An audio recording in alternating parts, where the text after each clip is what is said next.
Hey guys, today we're on choosing the best solution method video.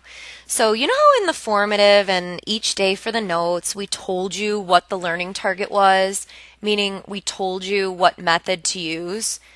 In this section, we're not going to tell you which method to use, you get to pick. But for some problems it matters and it can only be done a certain way. So we want to show you how to choose the best method. So, to start, let's write out the standard form of a quadratic equation. So it's ax squared plus bx plus c equals 0.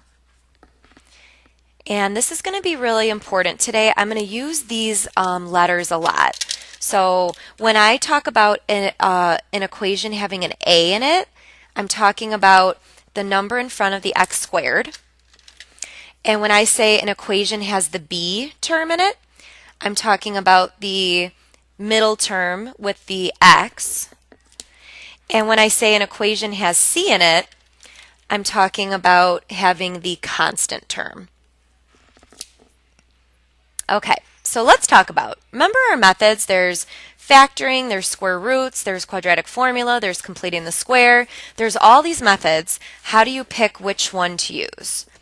So let's talk about factoring. Factoring is good to use when you have the a and the b term, or you have a trinomial. So let me show you what I mean there. I just threw that marker away because it was bad. Okay, so look at this one. See how we have the a and the b term? Again, you have the a is the x squared term and the b is the x term. When you have the x squared and the x term, it's good to use the factoring method because there is a GCF. So what's the GCF of 2x squared and negative 6x? Well, it's 2x. All right, so if you divide out that GCF of 2x, you're left with x minus 3. And then once you're factored, we can get our two solutions. So you say, when does 2x equal 0? And when does x minus 3 equal 0? And these are both very easy to solve. Divide by 2, and 0 divided by 2 is 0. And then this one we add 3, so x equals 3. Okay, so when you have the a and the b term, the x squared and the x term, always look to factor out the GCF. And then if it was a trinomial, you would do the guess and check method, but only if there are 3 terms. All right, let's talk about when square roots would be the best method. Square roots would be the best method when you have the a and c terms. Let's look back up. So the a and c terms are the x squared and the constant. So when you have the x squared and the constant term, that would be a good method to use square roots. So look at this one. We have the x squared and the constant term. So that's how you know we're going to use square roots. So let's go ahead and solve by square roots. So we add 6 to both sides. You get 2x squared equals 6. And then divide by 2, both sides. You get x squared equals 3. And then square root both sides. So x would be plus or minus square root of 3. I think it's like 1.73. But let's see. Yeah, 1.73. So that was a good method to use. Finding square roots is also a good method when you have a parenthesis squared. So we can do this one too. This one we would have to isolate first by dividing by 3. And you get x minus 2 squared equals 4 because the 3's cancel. And then when you have something squared equals a constant, we square root both sides. And remember, these cancel. You get x minus 2 equals plus or minus, the square root of 4 is 2. And then don't forget to add the 2 to both sides. And let's see what we got. So 2 answers. The first one is going to be, what's positive 2 plus 2? Positive 2 plus 2 is 4. And then the second one's going to be, what's negative 2 plus 2? Well, that's 0. So 4 and 0. All right, and then lastly, when do we use the quadratic formula? Quadratic formula is when you have, well, actually, you can always use quadratic formula, but you use quadratic formula when you can't use these. Okay, so it doesn't matter what you have. You can have A, B, and C.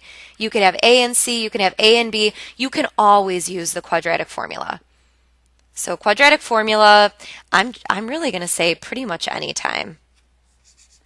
So when in doubt, use the quadratic formula. All right, so a quick recap. Quadratic formula is x equals negative b plus or minus square root b squared minus 4ac all over 2a. And I'm going to type this straight in the calculator. All right, so get a big fraction. So negative b would be negative 2. And then plus square root. B squared would be 2 squared minus 4 times a is 3 times c is negative 7. And then it's all over 2a, so 2 times 3. All right, so our first answer is 1.23. And then we're going to go up and edit that plus and make it a minus. And our second answer is negative 1.9, rounded. So that's the quadratic formula. So maybe you guys can write, it's probably easiest when you have A, B, and C. Okay guys, so for the rest of the video, we're not going to do any more. We're just going to look through and say, what method do you think would be best? So if I were you guys, I would maybe pause and try yourself first. So number 1, we have an A and a C. When you have the x squared and a constant, you're going to use the square roots method. We're not actually going to solve them. All right, number 2, we have the a and the b term. We have the x squared and the x term. When you have the a and the b, that means that there's a GCF. So we're going to use the factoring out a GCF method.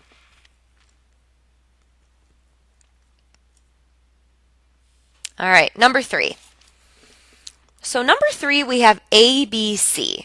When you have ABC, probably the best method is the quadratic formula.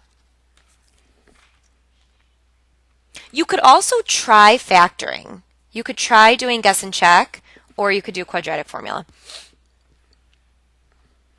All right, number 4, when you have something squared equals a number, that is obviously going to be the square roots method. Because you pretty much have like the A and the C here, squared and a constant. All right, flip it over to the back. Number 5. Number 5, we have the A and B. So when you have the x squared and the x, that means there's a GCF. So we're going to use factoring by the GCF on this one. Number 6, we have A, B, and C. When you have A, B, and C, I would probably say quadratic formula. Or you could try factoring. And then number 7, we have A and C. We have x squared and a constant. So that would be the square roots method. And then lastly, number 8, when you have something squared equals a number, which is pretty much like the A and the C, that is also going to be the square roots method. Okay, so I hope that helps you guys to know what method to use and when. All right, thanks for watching. We'll practice tomorrow.